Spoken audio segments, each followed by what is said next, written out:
I'm Dr. Andy Thompson. This is COVID-19 update, April 8th, 2020. All data as of 8 p.m. Eastern Standard Time to account for all reporting. All our videos can be found on roominfo.com/blog. Current trajectories are as follows. United States is now over 400,000 cases. Italy and Spain are still grumbling along. We look down here and zoom in on Canada on day 27 now. You can see we are grumbling along but slowly slowing down.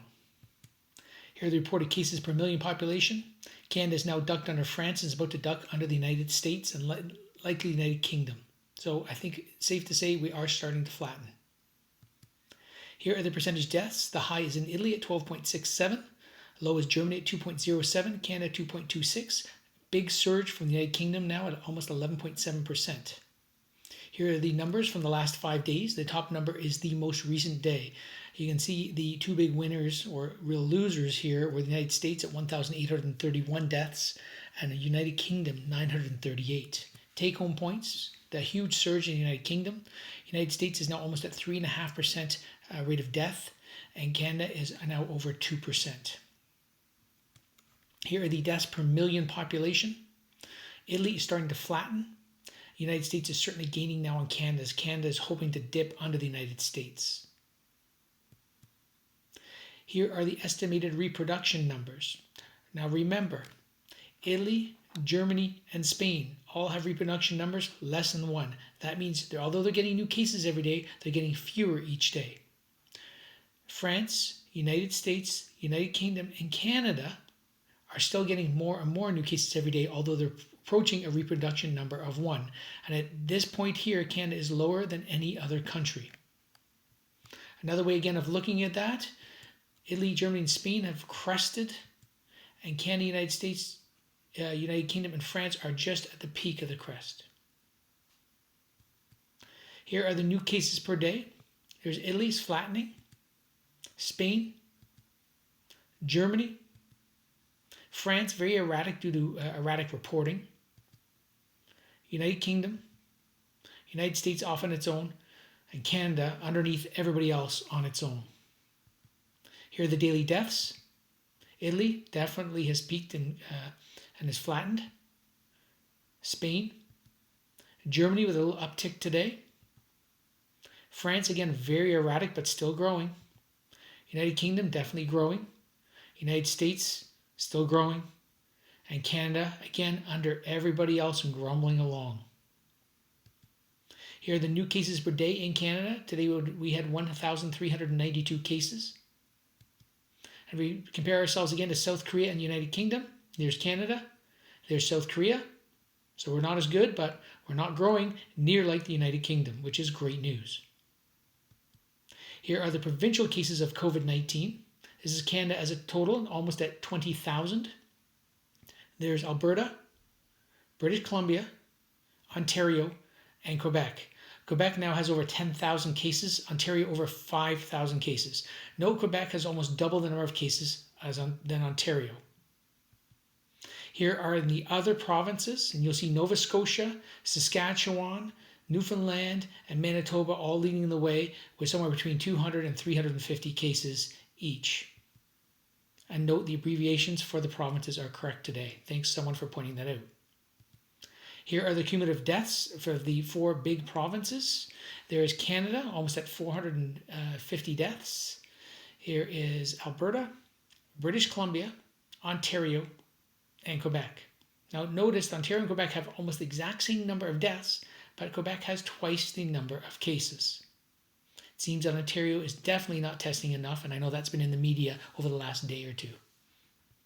Somebody wrote in and wanted me to look at Sweden versus Canada. And it's a very interesting question. So Sweden is a country with a population of 10 million people. They've tested 54,700 individuals. Their testing rate is 5,416 per million. They have no nationwide lockdown. Their schools and businesses are open. People are still going to restaurants and bars. And their hockey rinks are open. In Canada, we have 37.6 million people. We have tested 348,105. Our testing rate is 9,223 per million. We do have a nationwide lockdown. Our schools and businesses are closed for the large part, and our hockey rinks are also unfortunately closed. So who's doing better, Sweden or Canada? Well, we compare the two countries on either cases or deaths. But there's problems with these comparisons, and I'm going to talk to you about those first, and then we'll look at the numbers. Okay, let's talk about the pitfalls of comparing cases. We know SARS-CoV-2 spreads quickly in a population, in fact, exponentially. About 80% of people have mild disease or are asymptomatic. In many countries, only people who become sick are tested and counted, and people with mild infections are told to stay home, they recover quietly, and are never tested or counted. So comparing the number of positive tests between two countries is challenging, unless both countries test and report in the exact same manner. So with that introduction, let's think about the cumulative cases over time.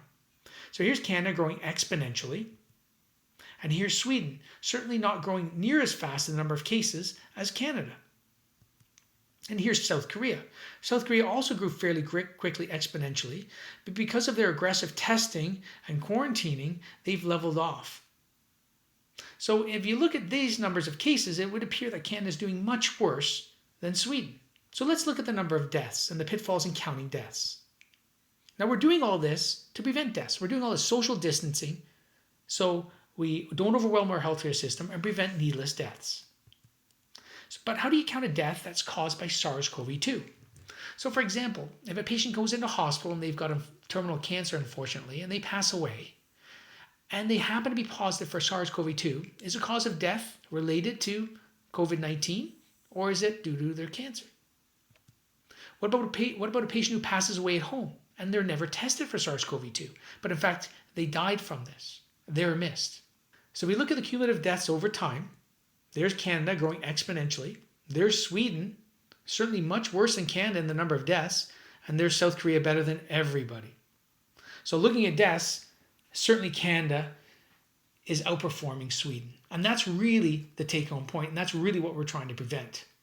But can we estimate the number of infected individuals from the number of deaths? Well, we can use something called the Case Fatality Rate, and that's the risk of dying after developing symptoms, and that's estimated to be about 1.4%.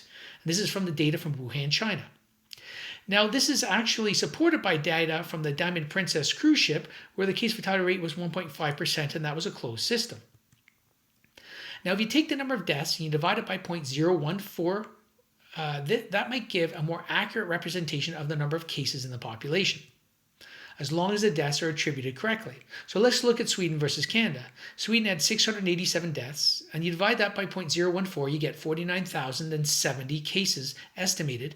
Now they've only had 8,419 confirmed cases.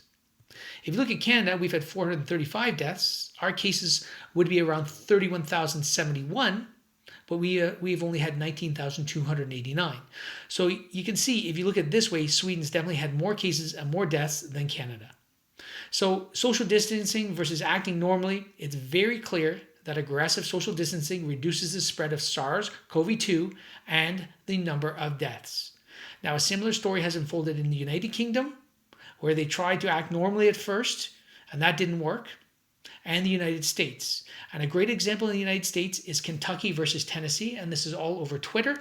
And if you look at Kentucky, who is in the blue bars, and Tennessee, who is in the orange bars here, Kentucky was much more aggressive in their school closing and social distancing. Tennessee wasn't, and you can look at the number of cases, and Tennessee versus Kentucky, they're dramatically different. So throughout the world, we still see ongoing significant growth. The United States has gone from 65,000 cases to 427,000 in 2 weeks. That's a gain of 361,000 cases in the 2 weeks. Italy has grown by 65,000 2 weeks. Spain, almost 100,000. Germany, 75,000. France, 87,000. United Kingdom, 51,000. And Canada, 15,880. And I want you to remember one thing. Last week, okay, I looked at United Kingdom on March 25th. They were at 9,500, and they went to 30,000 in a week. We were at 9,700 in Canada, and I was worried about where we get, and we got to 19,000. So this is certainly much better than anticipated. Okay, let's look at the graphs from John Byrne Murdoch at the Financial Times, and there's going to be 6 of these again. The first 3 are total numbers of cases and deaths, and the last 3 are the average daily cases and deaths over a 7-day period. So take-home points here. The United States is still rising and approaching 500,000 cases. Infections in India are now starting to pick up steam. Canada is here, hopefully leveling off. Here are the total number of deaths, 20,000 being the total here. Take-home points. United States now has cut right through Italy and will continue to grow. Australia is down here and looking promising. And the United Kingdom is roughly trending the same trajectory as Italy. If we look at the subnational regions, we'll see that New York is going to have the highest subnational death toll within the next few days. Now let's look at the next three graphs, which are the average number of daily cases or deaths. And this is in the United States, so they're anywhere from kind of 25 to 35,000 new cases per day. It looks like they're softening a little bit, but there's some question about whether or not that's poor reporting from the weekend. Austria has fallen, which is interesting, and they plan to start easing the lockdown next week. So stay tuned to Austria. That's going to be interesting. And Japan, unfortunately, still started out well, but now is starting to grumble along. Here's the number of daily deaths here. Take-home points. United States and the United Kingdom are increasing the number of deaths. Japan has now joined the chart down here and has started to grow roughly on the same trajectory as the United Kingdom. And Canada here is still growing very slowly. And if you look at the daily deaths in the subnational regions here, take-home points, New York State has now eclipsed 500 deaths per day.